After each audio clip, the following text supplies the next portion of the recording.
Hey everyone, welcome back to another episode. My name is John, your host, and today I got Leo with me, Leo Venus, my brother, my real brother, not just my bro.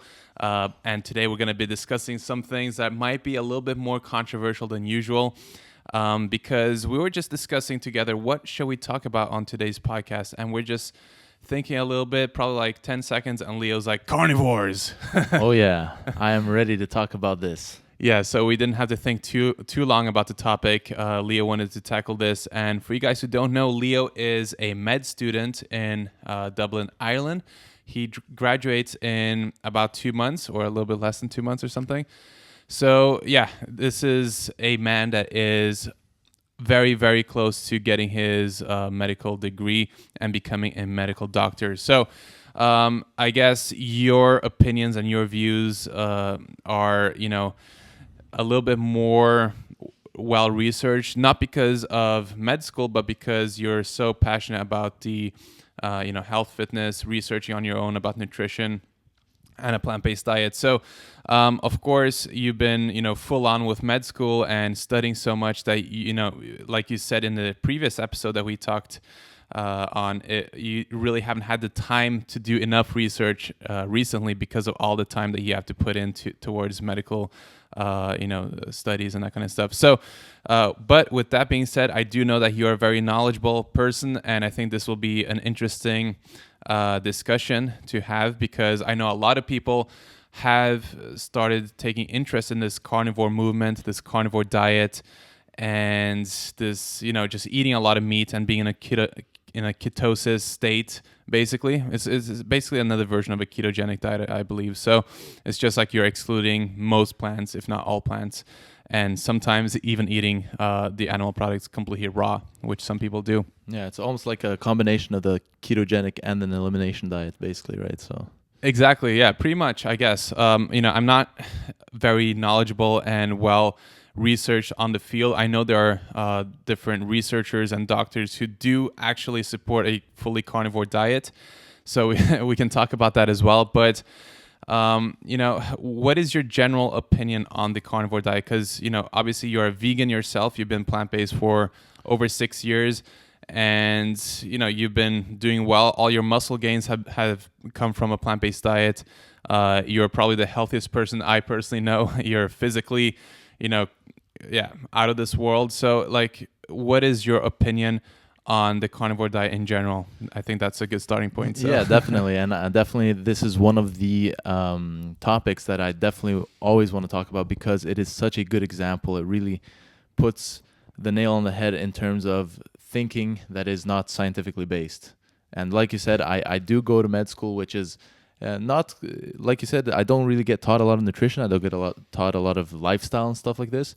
However, we are taught evidence-based thinking. We are taught how to critically analyze the studies and think in a scientifically sound way. And this is why, even without having gone too deeply into the carnivore diet, and I will be the first to admit that I don't know all of the theories around the carnivore diet, because I simply have not had the time to sit myself into it. However, this idea is so far removed from any logical, rational thinking that I can conceive in my mind that it's just one of these no-brainers of it just does not make any sense whatsoever from any scientific standpoint. Now, there are a lot of reasons to believe in anything nowadays. There are a lot of people who believe in whatever it is, conspiracy theories. There's hundreds of religions. You can believe in anything, but to use science as the scapegoat for believing in the carnivore diet is not okay, because there simply is no good science.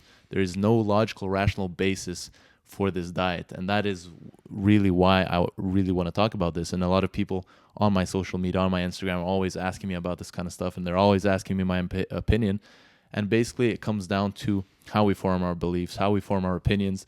Are we doing it in a scientifically sound way, or are we just believing in whatever we want, right? So this is why I am so against the carnivore movement. It is just simply because it is so far removed from any sort of evidence-based thinking, any sort of scientifically sound, critical mindset, that I don't see any logical person following it. And like I said, I'm not an expert on it, and I don't know a lot of people personally who follow it.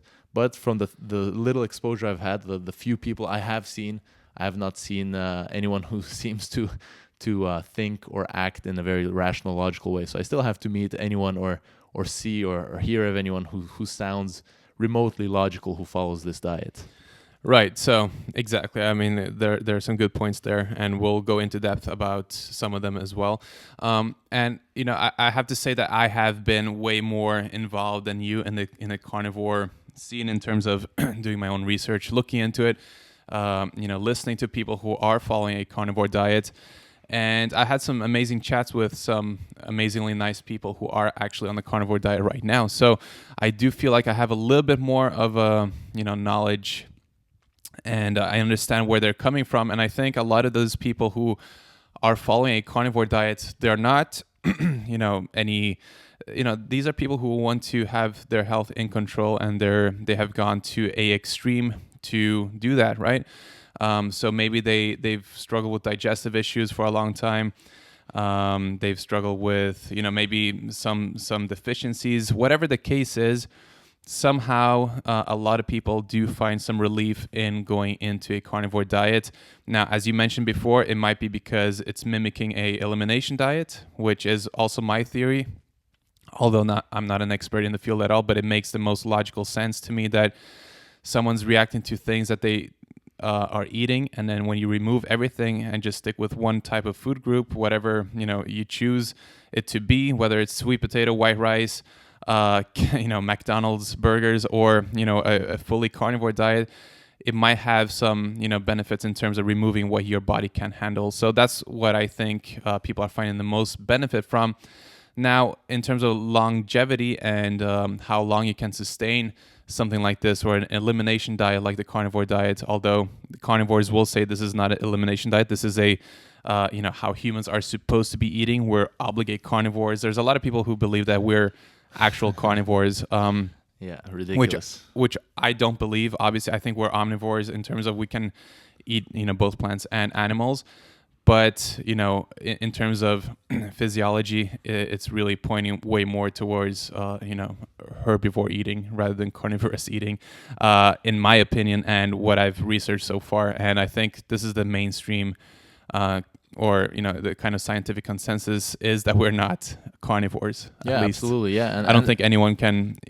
People in the science field are not saying that we are actual carnivores. No, exactly, and that's been known for a very long Yeah. time. All the reputable organizations. I just want to touch on a few points that you made there, because of course I'm not trying to say, from a scientific point of view, there is no logical sense in the carnivore diet or the carnivore movement or whatever you want to call it. However, I do understand that people are falling into this because, like you said, people are looking to be healthy. People are suffering from conditions, and they are finding some relief. Some people are actually finding relief in this diet. So I do absolutely understand that. I'm not trying to say that everyone who follows the carnivore diet is insane or crazy or lacks any sort of logical thinking. I'm saying there is no logical, rational science or scientific basis for this movement. Now, why people are falling for this? Well, of course, there's a ton of information. People don't know how to sift through what kind of information is trustworthy, reliable, high quality, evidence-based, and what kind of information is just experience, theory, opinion, this sort of thing. So it is very difficult to know which information you can trust. And then there's the other side of the spectrum where you mentioned, it is an elimination diet. So if you do have an autoimmune condition, if you have issues and you go on an extreme elimination diet, you might feel a lot of relief. But nutrition and human biology and human physiology are such complex systems. They're such complex fields that making assumptions and trying to come to conclusions on whether something is good or not based on your feelings and based on your experience are highly, highly, highly unreliable. And I'm all for, try different things and see how you feel. But in terms of reliability, it is just horrible. Even the biggest experts of nutrition in the world will not reliably come to conclusions by self-experimenting and feeling their way through which foods are healthy. And there's just way too much going on. And this is what people fall into. They fall into, I went on the meat diet, the meat only, the carnivore diet, and I felt better. And so this means that this diet is the healthiest diet. This means that this is the diet that we are meant to be eating. This is the natural diet for humans. But this is a huge leap that in logic that has no relevance, because like you said, an elimination diet, just because you're removing something and it makes you feel better, does not mean that that is the cause of the disease, right? The same Yeah, with, for exactly. example, let's say diabetes. If you eat a lot of sugar when you're a diabetic, that's going to cause you a lot of problems. Now, that does not mean that sugar is necessarily the cause of diabetes, Right. right? There's a lot of examples of that. And in terms of the science, there is no science for the long-term health of carnivore diets. There is a ton of science for the long-term health of plant-based eating. Mm-hmm. And when it comes to the some of these quotes or these claims, I guess, are just completely ridiculous. Even though Right. I'm not trying to say that, like I said, that people who follow the carnivore diet are ridiculous or insane, but the logical aspect behind it is quite insane if you do think deeply into it and you do learn the facts about it. So to claim that we are meant to be carnivores is it's just like to claim that you've seen Jesus, or that you ride on a unicorn to school every day, or whatever else you want to say. You can say that you believe in whatever you want. From a scientific basis, though, there is, from an evolutionary point of view, from an anthropological point of view, from a physiological, anatomical point of view, from an nutritional evidence-based point of view, the information, the science that we have now, there is absolutely no evidence base for saying that humans are carnivores. Absolutely zero. That's where the problem comes in, though, because, like you say, these guys who are going into a carnivore diet are not, sifting through the nutritional studies that are out there. They're not going to the World Health Organization or, all these top organizations that focus on health and nutrition and prevention of all kinds of diseases. They're actually using individual cases as examples and as reputable sources to follow this diet. So one of the biggest problems is that there are some serious doctors and MDs who are huge proponents of the carnivore diet, which is what everyone points towards. And the logical argument to that is the carnivore side saying that vegans are exactly the same, because we're pointing to plant-based doctors all the time, like Michael Greger and Clapper and McDougall, these guys. So they kind of see things as equal. So, if the vegans are pointing towards these vegan doctors, we as carnivores can point towards to our carnivorous doctors too. Did you just say we? Exactly. I'm on a carnivore diet, guys. But yeah, it's out there now. Sorry, guys. Yeah, I'm a carnivore. But yeah, this is the thing. Like, for example, doctors who are promoting the carnivore diet will say the same thing that you said about diabetes in terms of sugar not being the cause. But once you have diabetes, sugar can be problematic, right? They're going to say the same thing about cholesterol. That cholesterol, once you have heart disease, may be problematic, but it's not the cause for heart disease. And loads of different claims, like, that you can get vitamin C from raw meat rather than, you don't need plants for anything. That plants are the cause of inflammation, not meat and animal products. There's a lot of different claims that people throw out there, and not people, but actual doctors, right? Which makes the thing, which makes everyone. That's the thing that makes people believe in the movement and in the lifestyle and in the diet. It's because these reputable doctors are putting out these claims that may or may not have evidence. They do have evidence in terms of studies that they can point to support their theories, but it doesn't really match what the higher powered studies and health organizations are putting out there. So I would say, I would just say a few points, because we're going through so many points and trying to keep up. So first, there are doctors on either side, and there are good doctors, there are bad doctors. They might be reputable, they might be not reputable, but this, in the end of the day, doesn't matter. This is why we have different sorts of evidence with different weighting on it. Expert opinion is always a very low-ranking source of evidence. So it doesn't matter if you're the most reputable hematologist or cardiologist or doctor or scientist or researcher in the world, your opinion is still worth very little if you're not backing it up with evidence. So the evidence base is what's important. So of course, this is it's really confusing for people, because there are doctors, like you said, on either side, and we can point the difference, though, is that though we have doctors pointing and having the opinions on either side, we actually have the high quality evidence on our side.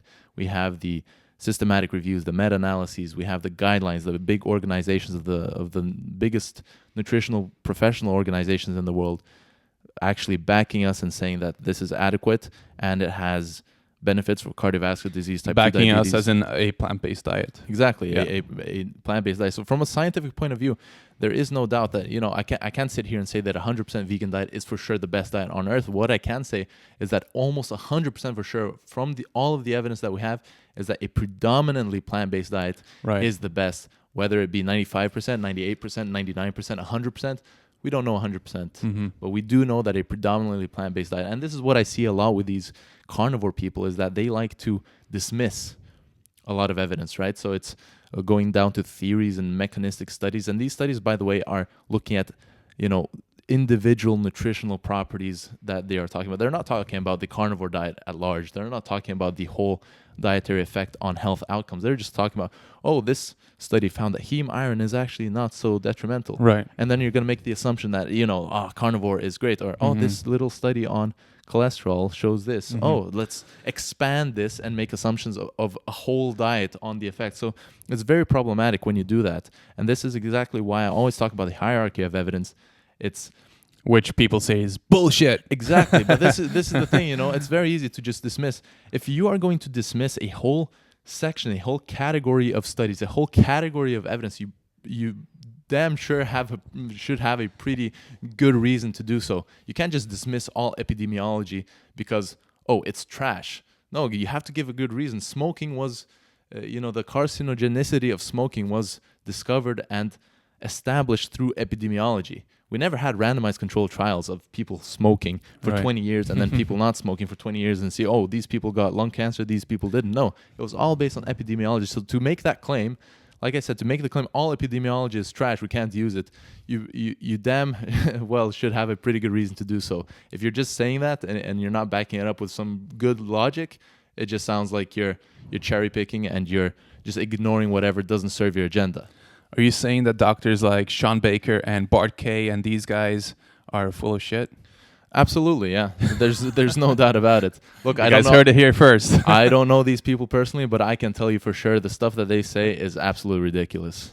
Okay, so basically, you would love to debate them and put them in their place. Is that what I'm hearing right here? Oh, for sure, of course I would. I mean, Guys, like I guys, said, we got it right here. We got a huge debate opportunity right here. Once Leo is done with medical school, he's gonna debate these guys and bring some heat to the table. I'd love to. I mean, like I said, from a scientific point of view, there is absolutely no basis for the carnivore movement. But I would love to have a chat with these guys just to try to understand how their minds are even coming to these conclusions, and even just to assess if there's any sort of logic or rational thinking left in their brains, because it just does, like, maybe there is something in there, we'll see, but from what I've heard and what I've seen so far, it's just very far gone. And like I said, you can be a reputable doctor, you can be a reputable scientist and still have some ideas that are completely out of whack. But yeah, I would love to see if there's any sort of rational thought left in those guys, for sure. Right. So Sean Baker, Bart Kay, you guys have been called out officially on the podcast. Anyways, moving on. I think to the point that you were talking about, different mechanisms and mechanistic studies that people make claims out of. It's really important to know that we don't know how the body works and functions still. To this day, we have no idea about nutrition and how, like, we have some idea and we should use the information that we have, but it goes so far beyond what we know. It doesn't help seeing, studying cholesterol by itself, how it reacts to something else, when there is a million other things that play, a role in the mechanism that people are studying. So it's really hard to pinpoint exactly, how things work just out of, one mechanism. You can't really do that, right? Yeah, no, I think this is definitely one of the big pitfalls of human psychology is we try to find shortcuts for everything. And this is the case with a lot of the complex diseases we have, whether it be cardiovascular disease or different types of cancer. These are complex, multifactorial chronic diseases that have many risk factors, many causes. There's many things that affect it.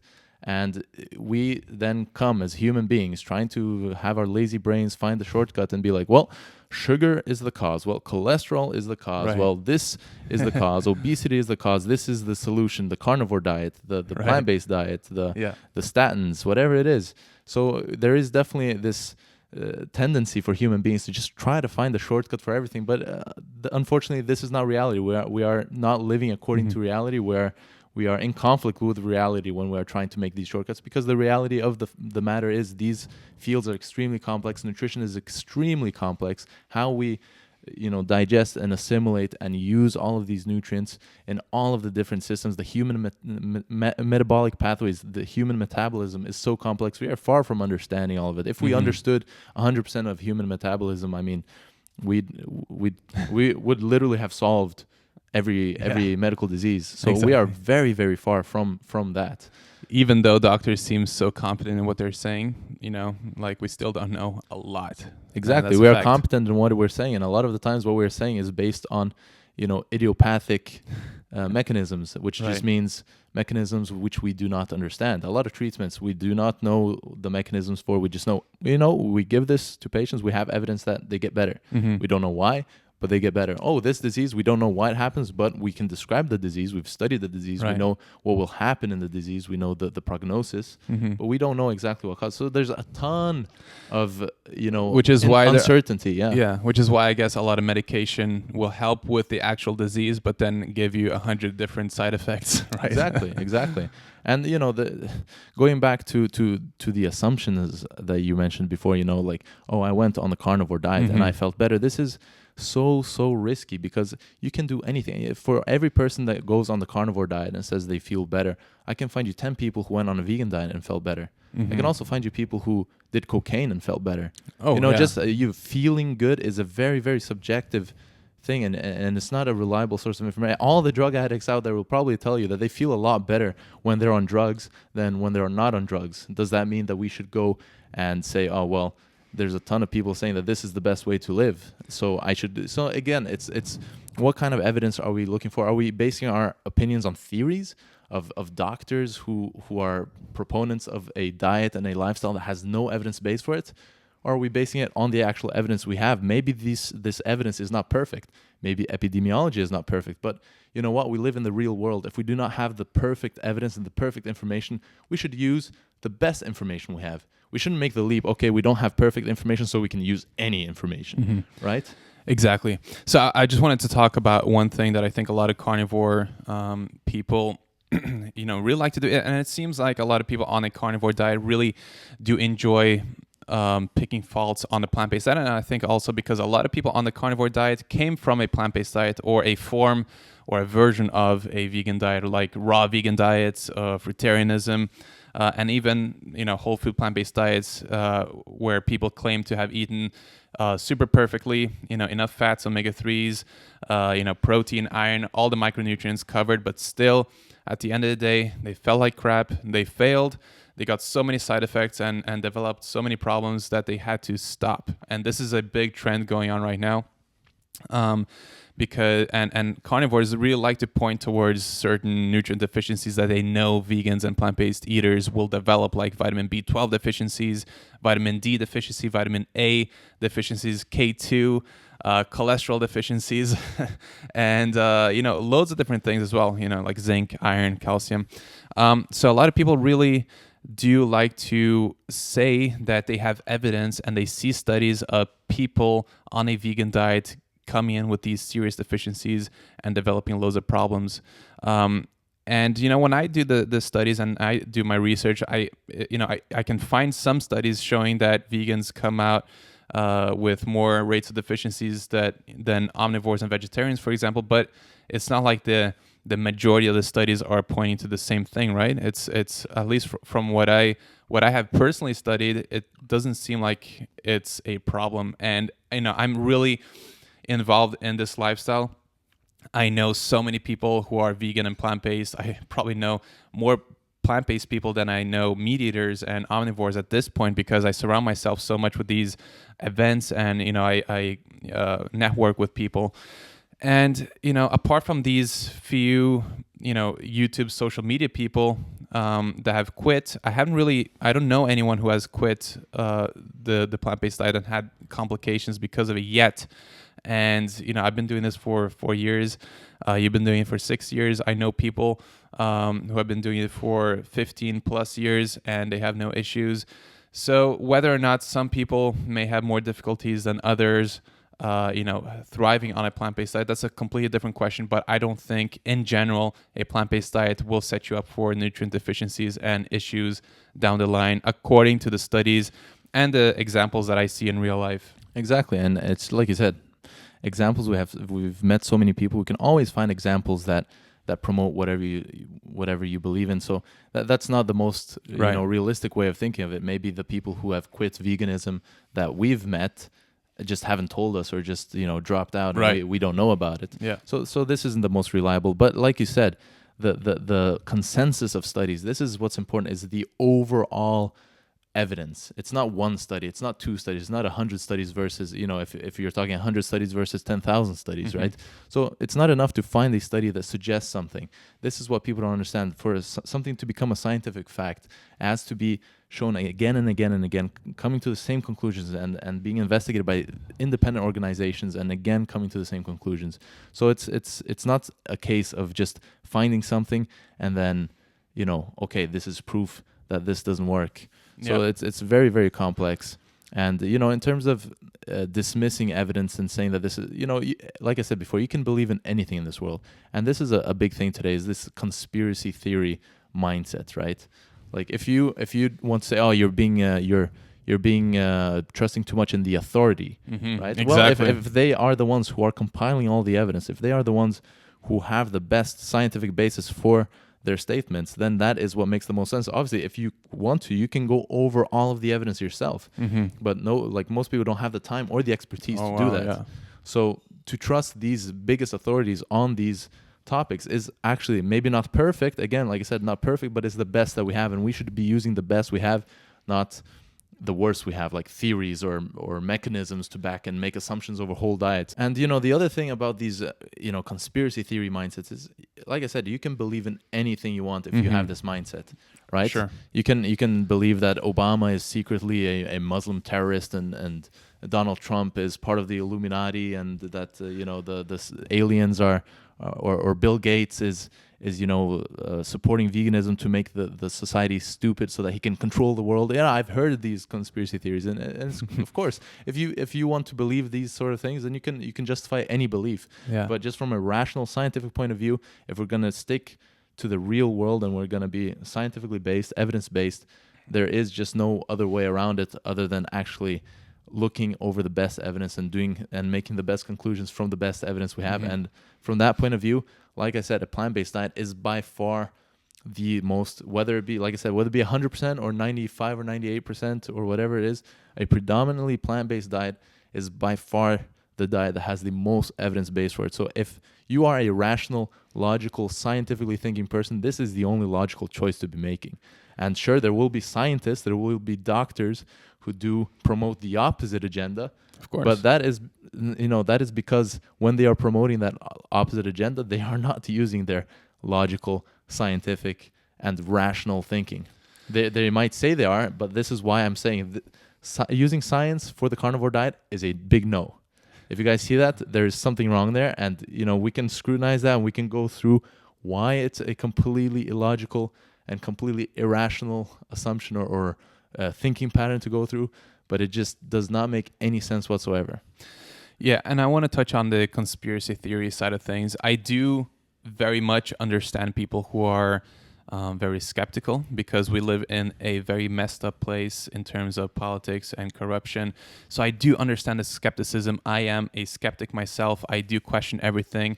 Many times. I don't just, choose one lifestyle and one path to stick to and just blindly follow that without questioning my own choices. And I think a lot of these conspiracy theories are just a little bit over the top, because I think it's easier for people to believe these conspiracies blindly than to actually do the hard research, actually go in there, talk to the people in power, or read their work, read their books, read their research that is available to us on PubMed. Like, you can actually find out if your conspiracy theories make more sense or less sense than you think, right? But a lot of people just enjoy going deep into the conspiracy theories without actually using a neutral mind and trying to analyze things and read up on things and try to make a logical decision after that. So Yeah, yeah. I do I am very interested in conspiracy theories. I love them because it gets you to think about different things that you maybe didn't think about before. But living your whole life based around conspiracy theories, it might be great for some people, but I just couldn't do it myself, and I don't think it's a healthy way to go about things. And just waking up every day thinking that people are lying to you, that you can't trust anyone, that the government is out there to catch you and get you. Maybe that is a reality we don't know. Maybe the world is flat. We don't. How can you know 1 billion% sure? We don't, but we have to use the best evidence that we have, or we don't have to, but I choose to, and we choose to do that, and just, try to keep it positive. And, living a happy life is the most important thing at the end of the day.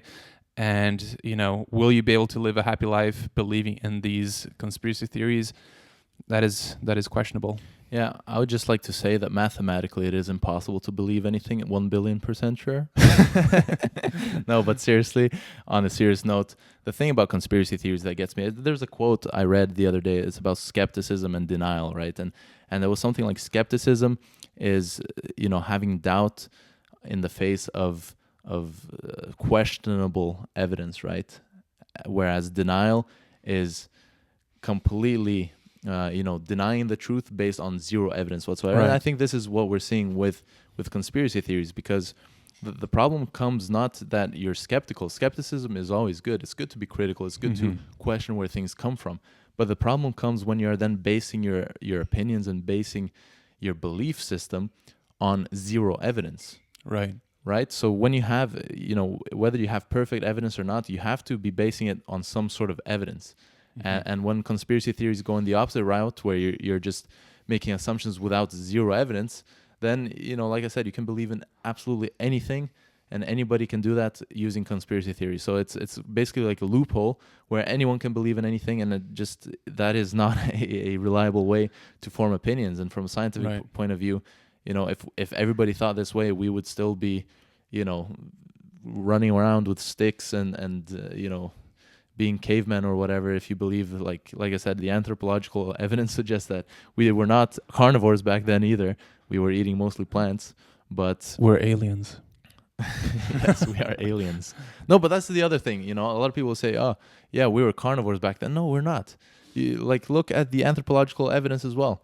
Most of the fossilized data we have suggests that we were mostly eating plant-based throughout our entire history. Sure, there were probably 100% starch. Well, not 100%. Again, it's not all black and white. It's not all yes or no. But for the most part, we were always eating plant-based. Sure, there were probably periods of time, especially in certain areas of the world, when humans started emigrating to different areas of the planet, where it was probably more difficult at certain seasons to get different foods. That, yes, we might have relied more on animal foods, but for the vast majority of our evolution as a species, we were mostly relying on plant-based foods. And, just another logical loop that I would love to ask these carnivore doctors and all this kind of stuff is, how much sense does it make that we are the only species of apes that do not require any plants? From evolution, all the animals that are most closely related to us are eating whether it be a vegan diet or not, doesn't matter. If it's a predominantly plant-based diet, whether it be chimpanzees, gorillas, orangutans, they're all eating a predominantly plant-based diet, and then humans are somehow the only carnivores. We're the only carnivorous apes. It doesn't make any sense. And then when you go to the anatomy, as I mentioned before, whether it be our teeth, our jaw structure, our jaw muscles, our digestive system, our skeletons, the breastfeeding times of our what species. About stomach pH, man? Yeah, stomach pH, another one. When you look at all these facts, like people, we can say that, oh yeah, we have stomach acid that is exactly like carnivores. But then when you actually look at it, no, we don't. So anybody can make any claim when you're not backing it up with science. But when you look at the anatomy of human beings, when you look at our physiology, when you look at our ancestral history, the anthropological evidence that we have, when you look at the nutritional evidence that we have today, all of the best evidence suggests that we should be predominantly plant-based, and anything else is just conspiracy theories. It's illogical, and it's fantastical, to be honest. It's delusional. So Yeah. Well, I just want to end this episode by saying that I actually really love carnivores. I really do because, I know that a lot of these people are very well intended, they have a really good heart, and the reason why I love the carnivores so much is that they really force people who are serious about health and nutrition to, polish up their nutrition game and their science game, and really do, be a little bit more careful with, how you read studies, where you get your information from, being a little bit more critical when it comes to science. I think, with all these claims and these, carnivores saying that the vegan diet is extremely deficient, it's dangerous, and that the carnivore diet is this miracle cure for everything, I think it really helps us as critical thinkers to do a better job explaining these things and explaining why that might not be the case, or why a high meat diet might be problematic in the long run, why the carnivore diet is probably mimicking a elimination diet to provide some relief and benefits. I think it really helps people in the plant-based community and in the health community in general to get all these claims and these popular mainstream people saying all kinds of crazy things, because it really gets the general public to get more educated on the topic. And some will fall for the carnivore movement and join them without thinking about things, but some people will question both sides of the spectrum and actually look into the research and listen to what experts have to say, and then do their own stuff and own thinking and research and that kind of stuff. So I think it's helpful. I don't think it's a bad thing. I was thinking about this in the last couple of days. I was just like, I actually really love carnivores because they have forced me to do so much nutritional research in the past couple of months. It's crazy. Like, I would not have listened to all the books, all the podcasts, all the debates, all the things that I've done in the last couple of months, I wouldn't have done if it wasn't for the carnivore movement. So thank you. I would just say, yeah, absolutely. I agree with a lot of what you said there. I mean, I wouldn't say that I love the carnivore movement, but I can say I probably love people in general, and that probably includes a lot of carnivores. And Right. I genuinely do believe that a lot of them are actually trying to help.